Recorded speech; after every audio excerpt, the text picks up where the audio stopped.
Bonjour tout le monde et bienvenue sur la chaîne Aînés Connectés. Je suis André, à votre service. Depuis la semaine dernière, on parle de la téléassistance. Si vous n'avez pas encore vu mes vidéos sur le sujet, je vous invite à aller les regarder avant de continuer celle-ci, pour que tout soit clair pour vous. La téléassistance, sur le papier, c'est génial. Mais comme tout, dans les faits, il existe des limites à ce système. Il vaut mieux les connaître avant de signer un contrat, afin d'être préparé, plutôt que de les découvrir une fois le contrat signé et d'être pris au dépourvu, n'est-ce pas? Alors voici 4 inconvénients hyper courants avec la téléassistance. Premier inconvénient, dans tout système de téléassistance, le système dépend de vous. Si vous faites un AVC, par exemple, ce que bien sûr je ne vous souhaite pas, et que vous perdez connaissance, eh ben vous pouvez plus appuyer sur le bouton SOS de votre médaillon ou de votre boîtier dans votre chambre. Alors oui, il y a bien des détecteurs de chute automatiques qui existent, mais en vrai, ils sont pas infaillibles. Et ils peuvent notamment rater les chutes lentes, les chutes où on tombe lentement, et les chutes molles, qui sont les chutes où on arrive à se rattraper sur un meuble ou une chaise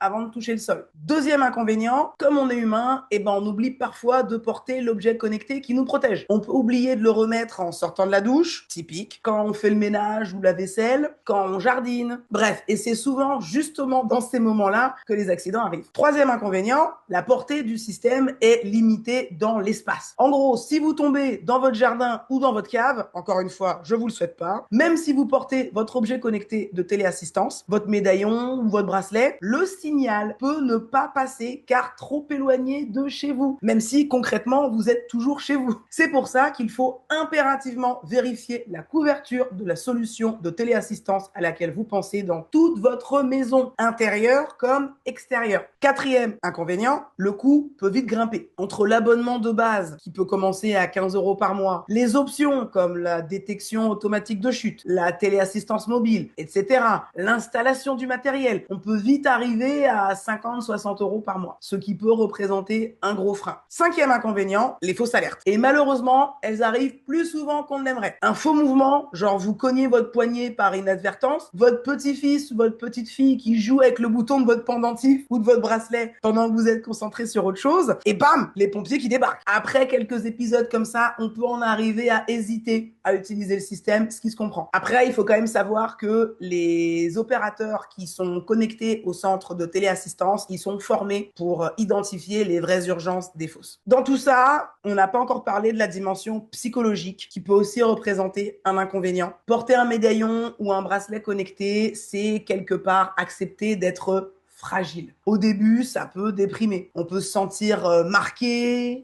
vieux, vieille, dépendant. Bon, les inconvénients de la téléassistance, ils sont réels, vous l'aurez bien compris. Mais il n'y a pas que du négatif. Il y a aussi des avantages tout aussi réels. Premier avantage, la tranquillité d'esprit. C'est indéniable. Savoir qu'en appuyant sur un bouton, quelqu'un va vous répondre dans les 30 secondes, ça change votre façon de vivre au quotidien. Et ça vous permet de préserver et de prolonger votre autonomie. Deuxième avantage, peut-être le plus important, vos enfants et vos proches sont tranquillisés. Avec la téléassistance, vos proches savent que si vous avez un problème, l'alerte partira automatiquement. Vous serez pris en charge adéquatement, ce qui est rassurant, en particulier quand vos enfants habitent loin de chez vous. Et en plus, en cas d'urgence, ils seront prévenus. Troisième avantage, les opérateurs de centres de téléassistance, comme je le disais tout à l'heure, ils sont super bien formés. Donc ils font la différence entre la vraie urgence et la fausse alerte. Ils ont en plus accès au dossier médical et donc ils peuvent donner les bonnes informations au secours si nécessaire, ce qui peut faire gagner des minutes cruciales. Vos proches n'ont plus à se charger de tous ces détails, ce qui est une excellente nouvelle pour eux. Pour résumer, la téléassistance, c'est un filet de sécurité génial, mais c'est pas une solution miracle. Elle peut booster votre confiance au quotidien, certes, mais elle ne remplace pas la vigilance, l'adaptation de votre logement ou le lien social nécessaire au bien-être émotionnel, qui est quand même une part importante de votre santé. Avant de vous abonner à un service de téléassistance, ce que je recommande, c'est de demander à tester le service. Vérifiez aussi la couverture des objets connectés dans votre propriété, le dedans et le dehors, voire le dessous s'il y a des caves. Et surtout, choisissez un opérateur qui vous explique clairement comment ça marche. S'il dit qu'il n'a pas le temps, c'est qu'il ne mérite pas votre argent. Si vous avez une expérience de téléassistance en tant que client, cliente ou proche et que vous souhaitez partager votre expérience par écrit ou en vidéo avec nous, envoyez-moi un mail. Mon adresse est en description de la vidéo. Si cette vidéo vous a plu, n'hésitez pas à la partager, à appuyer sur le petit pouce vers le haut, à vous abonner à la chaîne si c'est pas déjà fait et à nous suivre sur Facebook et Instagram. Vous pouvez aussi lire nos articles sur aîné-connecté.fr, tout au pluriel, sans les accents. C'est tout pour cette semaine. Merci de votre attention, prenez bien soin de vous, à la semaine prochaine et d'ici là, restez connectés, toujours avec sagesse. Ciao!